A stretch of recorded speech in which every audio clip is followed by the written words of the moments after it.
Assalamualaikum warahmatullahi wabarakatuh. Alhamdulillahi rabbil alamin wa bihi nasta'inu ala umuri dunya waddin wa la hawla wa la quwwata illa billahil aliyyil azim. Asyhadu an la ilaha illallah wahdahu la syarika lah wa asyhadu anna Muhammadan abduhu wa rasuluh.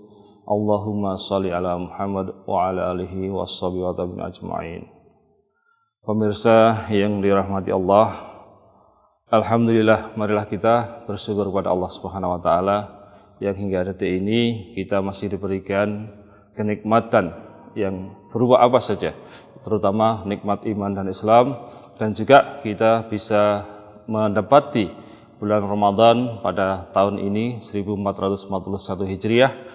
Maka itu marilah kita syukuri nikmat dari Allah Subhanahu wa taala ini dengan melaksanakan ketaatan kita kepada Allah Subhanahu wa taala. Tinggalkan semua keburukan-keburukan yang kita lakukan.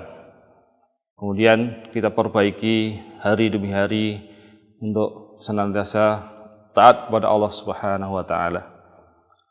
Kesyukuran kita fa insyaallah akan kembali kepada kita masing-masing. Wa may yashkur fa inna ma yashkur li nafsihi wa man kafara fa innallaha ghaniyyun hamid. Barang siapa yang bersyukur kepada Allah, maka syukur itu sesungguhnya akan kembali pada dirinya sendiri. Dan siapa yang ingkar, tidak bersyukur kepada Allah, sesungguhnya Allah Maha Ghaniyun Hamid, Maha Kaya lagi Maha Terpuji. Jadi Allah tidak butuh syukur kita. Yang butuh syukur kita, butuh ketaatan adalah kita semuanya, butuh kepada Allah Subhanahu wa taala. Pemirsa yang beriman, yang insyaallah dirahmati Allah Subhanahu wa taala, Imam Ibnu Rajab Al-Hambali dalam sebuah kitabnya Jamilul wal Hikam menceritakan sebuah kisah dari sebuah kisah ulama zaman dahulu, yakni tabi'ut tabi'in Fudail bin Iyad rahimahullah. Beliau menyebutkan bahwa suatu saat Fudail bin Iyad ini menasihati seseorang. Jadi ketika ditanya seseorang tersebut, berapa umurmu sekarang ini? Orang tersebut menjawab 60 tahun. Berarti selama 60 tahun ini Anda berjalan menuju Allah, dan mungkin akan sampai pada saatnya untuk menghadap Allah Subhanahu wa taala. Kemudian orang tersebut mengucapkan inna lillahi wa inna ilaihi raji'un.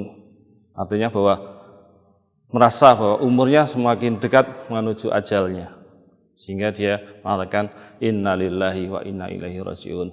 Kemudian Fudail bin Iyad mengatakan, apakah kamu tahu apa arti dari apa yang engkau ucapkan tadi, inna lillahi wa inna ilaihi raji'un?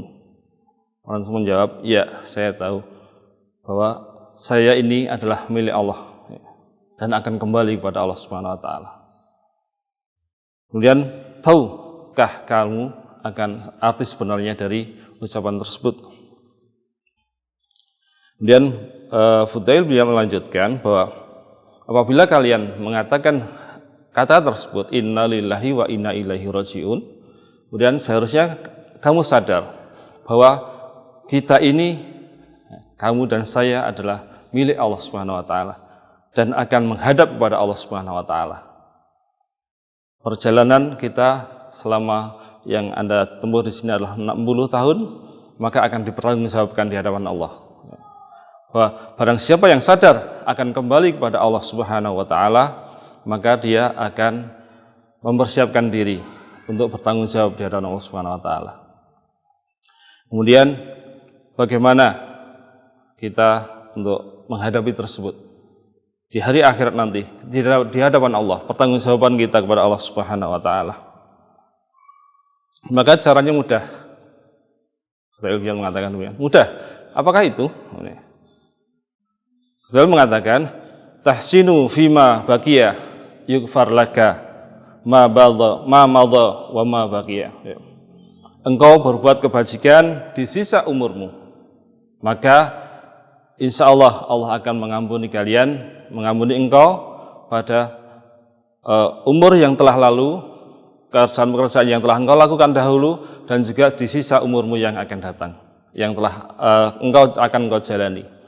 Kemudian seandainya atau sesungguhnya jika engkau tetap bermaksiat kepada Allah Subhanahu wa taala selama sisa umurmu, maka engkau akan mendapatkan dosa yang juga telah lalu, kemudian juga dosa-dosa yang akan datang. Demikian. Jadi apabila kita di sisa umur kita tetap bertaat kepada Allah Subhanahu wa taala, terutama yang dalam mohon ampun, beristighfar kepada Allah Subhanahu wa taala, maka insya Allah dosa-dosa kita yang telah lalu kemudian diampuni oleh Allah Subhanahu wa taala dan dimudahkan kita untuk berbuat taat kepada Allah di sisa umur yang akan datang. Fa insya Allah itu menjadi bekal kita untuk menghadap Allah Subhanahu wa taala. Tapi seandainya kita tetap dalam keadaan maksiat kepada Allah di sisa umur kita yang tidak seberapa ini, maka Allah akan menyiksa kita atas dosa-dosa yang terdahulu dan mungkin juga dosa-dosa yang sekarang kita lakukan ini. Semoga apa yang kami sampaikan sedikit ini bisa memberikan motivasi kita untuk berbuat kebaikan, senantiasa berbuat kebaikan, apalagi di bulan Ramadan ini pahala ditingkatkan. Untuk itu, wahai kaum muslimin, tinggalkanlah semua keburukan-keburukan yang telah lalu, kemudian kita isi hari-hari kita dengan ketaatan kepada Allah Subhanahu wa taala. Apa saja, amal soleh apa saja, baik kecil atau besar, jangan sampai kita meremehkan amal, walaupun itu cuma berzikir kepada Allah Subhanahu wa taala. Baca Al-Qur'an, salat sunnah, dan jangan lupa yang wajib harus tetap kita laksanakan dengan sebaik-baiknya. Demikian yang bisa kami sampaikan, semoga bermanfaat. Aku qouli hadza wa astaghfirullahi wa lakum wa lil jami'il mu'minin wastaghfirullah innallaha wal ghafurur rahim. Assalamualaikum warahmatullahi wabarakatuh.